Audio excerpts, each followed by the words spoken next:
चलिए जी, बिस्मिल्लाहिर्रहमानिर्रहीम। आवाज बंद जी, वापस साइलेंस। केमिस्ट्री में हम बेटे डिस्कस कर रहे थे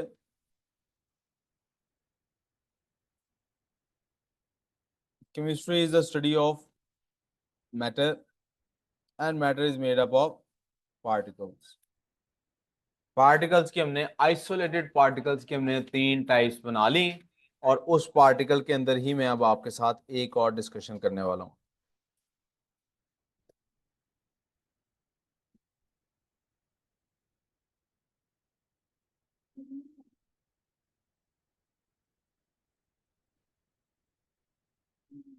बल्कि इसको एक और तरह से डिस्कस कर लेते हैं। मैं जरा पेज का साइज चेंज कर लूं।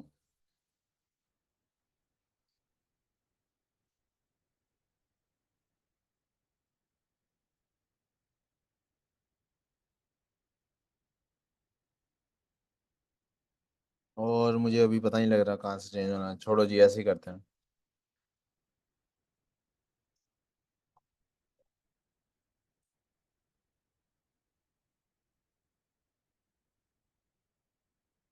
क्या तकलीफ है? क्या बात की? क्या मसला है भाई तेरा? कौन किसको स्केल मार रहा है? क्या मसला है भाई? हाँ, अब आप किसी और पर डालो। पढ़ने आए हो ना यार? उठो किताब, उधर कहीं और बैठो। चलो कहीं और बैठो, शाबाश। उठो उठो जल्दी से। उठना जल्दी, कहीं और दफाओ, शाबाश। और तू भाई, हेलो, तू जल्दी चला जाया कर यार, तू पढ़ने नहीं आता। तू अपने पेपर दे, तू घर बैठ। तुझे पता नहीं कितनी दफा कहना पड़ता है, कुछ भी नहीं किया। कुछ भी नहीं किया। कितनी दफा बकवास की है मैंने कि ना बीच में टांग अड़ाया कर, अपने काम से काम रख। तेरे हाथ से ठेठे नहीं बंद हो रहे।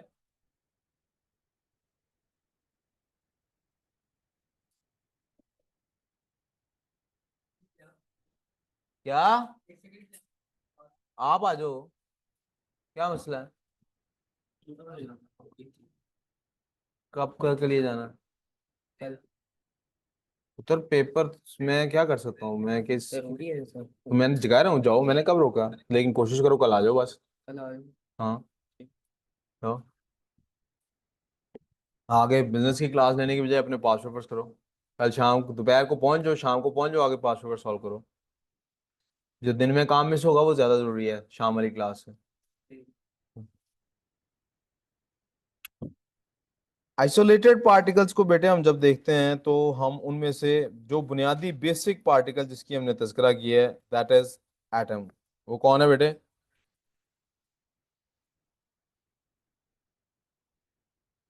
मुझे एटम के बारे में डिस्कशन बेसिकली करनी है। और डिस्कशन क्या करनी है? एटम के आपको पता है दो हिस्से हैं। एक न्यूक्लियस है, दूसरा शेल है। इस शेल को बेटे ऑर्बिटल भी कहते हैं, ये नाम जेन में रखना आपने। यहाँ देखो प्रॉब्लम। इन तीनों के अंदर कुछ फंडामेंटल पार्टिकल्स होते हैं। इसके अंदर जो पार्टिकल होता है, मैं सबसे पहले उसका तस्करा किए जाता हूँ। इसके अंदर बेटे एक होता है प्रोटॉन,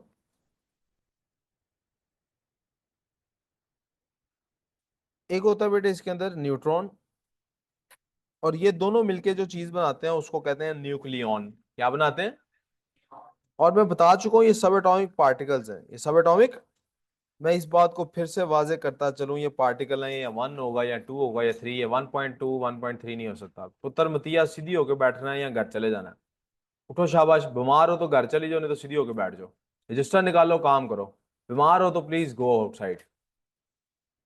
हमें इन तीनों पार्टिकल्स में ये बात ध्यान रखनी है, ये सब एटॉमिक हैं क्योंकि ये एटम से छोटे हैं, क्योंकि ये एटम से फंडामेंटल है, क्योंकि इनके चेंज होने से कुछ चेंज आता है। उस चेंज को मैं आपको इंट्रोड्यूस करा चुका। क्या चेंज आता है? प्रोटॉन से चेंज क्या आता है? एटॉमिक नंबर चेंज होता है, यानी आइडेंटिटी बदल जाती है। यानी क्या बदल जाता है? न्यूट्रॉन से क्या होता है? मास चेंज हो जाता है। और इलेक्ट्रॉन से क्या होता है? स्पीशीज बदलती है, it becomes a nine. Today what we are gonna look at is कि हमने इसके न्यूक्लियॉन नंबर को देख लिया है, इससे हमने आइसोटोप बना के, और हमने रिलेटिव एटॉमिक मास भी कर लिया है। So we have already discussed कि इसके अंदर क्या चेंजेस आते हैं। हमने प्रोटॉन नंबर को सबसे पहले चेंज करके देखा, हमने 20 पार्टिकल्स, हमने कहा 20 तक ही हमारा सिलेबस है, 20 आइटम्स हमने बना लिए, नाम उनका लिख लिया, उनके प्रोटॉन नंबर इलेक्ट्रॉन नंबर लिख लिए, न्यूट्रॉन नंबर उनके लिख लिए। हमने फिर देखा अगर न्यूट्रॉन नंबर डिफरेंट हो तो मास चेंज हो जाता है, हमने रिलेटिव एटॉमिक मास भी निकाल के देख लिया। आज जरा तीसरे सब एटॉमिक पार्टिकल के बारे में बात कर लेते हैं, विच इज इलेक्ट्रॉन। इसके बारे में क्या बात करनी है, इसके बारे में बात ये करनी है बेटे, इफ यू गाइस रिमेंबर मैंने आपको बताया था कि एटम के अंदर एक सेंट्रल पार्ट होता है, लेट्स कॉल दिस पार्ट, इसके अंदर प्रोटॉन न्यूट्रॉन मौजूद हैं, let's call this part nucleus.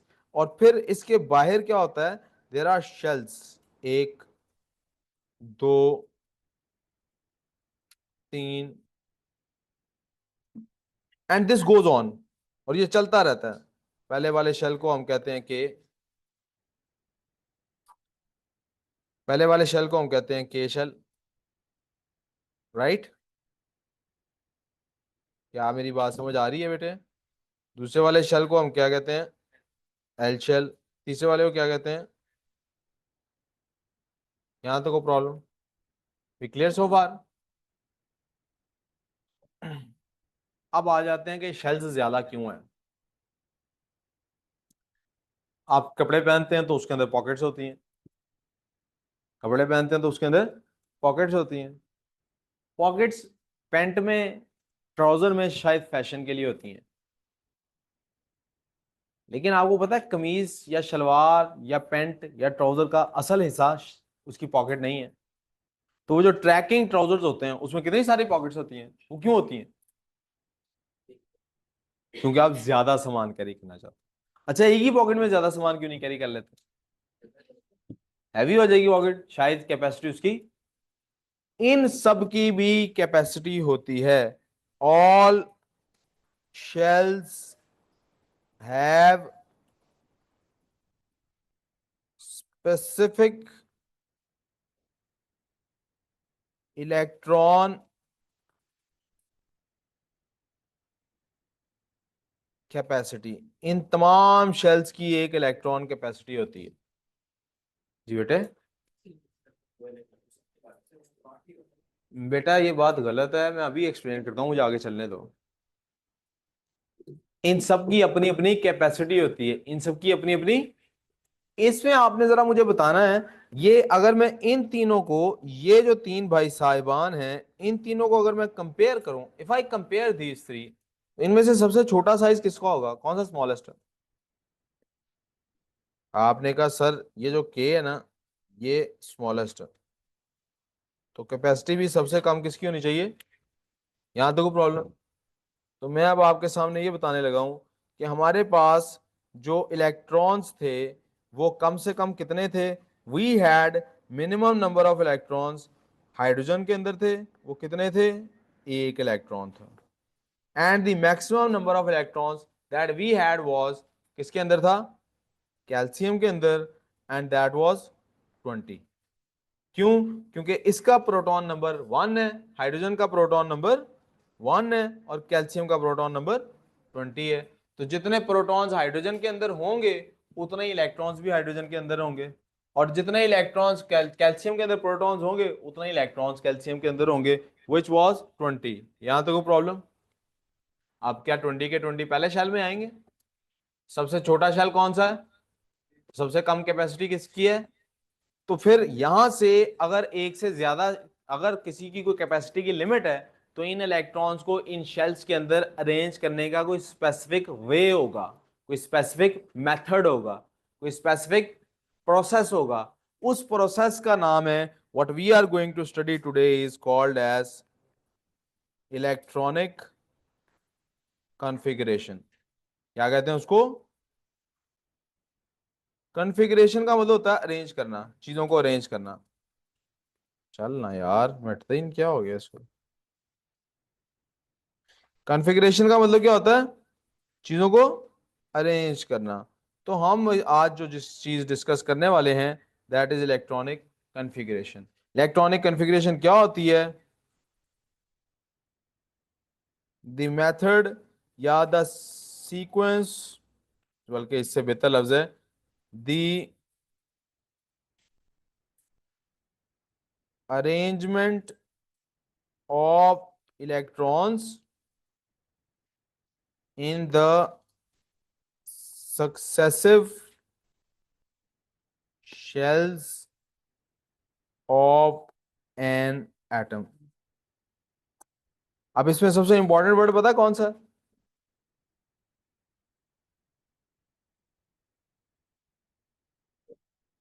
इसका क्या मतलब है? इस सक्सेसिव इसका मतलब है कि हम ये काम बिल तरतीब करेंगे, यानी देयर विल बी सम तरतीब टू इट। वो तरतीब क्या होगी? सबसे पहले कौन सा शेल फिल किया जाएगा बेटे? और के की मैक्सिमम कैपेसिटी क्या है? यहां तक प्रॉब्लम। उसके बाद कौन सा फिल होगा? एल। उसकी मैक्सिमम कैपेसिटी क्या है? अब जब आपके पास एक इलेक्ट्रॉन है तो वो पहले शेल में होगा, दो हैं तो वो पहले शेल में होंगे, तीन है तो वो एल शेल में आ जाएंगे, चार पांच छह सात आठ नौ दस तक वो आप दूसरे शेल में हैं, क्योंकि 2 और 8 10 नहीं पहुंचे भी आप। 11वां इलेक्ट्रॉन आ गया, अब आपके पास शेल कितने हो गए? तीन। हमारे पास 20 इलेक्ट्रॉन्स तक की गुंजाइश है, तो 2 और 8 10, 10 और 8 18। क्या इसकी मैक्सिमम कैपेसिटी 8 है? नो। एम की मैक्सिमम कैपेसिटी 8। लेकिन ये हमने ए लेवल में जाके पढ़नी बात। ओ लेवल में पहले 20 एलिमेंट्स में एन में सिर्फ 8 ही आ सकते हैं, इससे ज्यादा। तो उसके बाद फिर एन में जाके आखिरी 2 इलेक्ट्रॉन आएंगे और यूं आपके 20 इलेक्ट्रॉन्स पूरे होंगे। यहां तो कंफ्यूजन तो मसला। तो इलेक्ट्रॉनिक कन्फिग्रेशन बनाने के लिए अब हमें एक शीट प्रिंट आउट देना है आपको, और वो प्रिंट आउट के ऊपर आप लोगों को हम कल फिल कराएंगे कि वो कैसे करनी है। So this is where the class ends. मेरी आपसे रिक्वेस्ट है कि आप प्रिंट आउट, अच्छा चलें कल आएंगे तभी दे दूंगा, नहीं रोकता आपको। Now you guys can go. Thank you, अल्लाह हाफिज।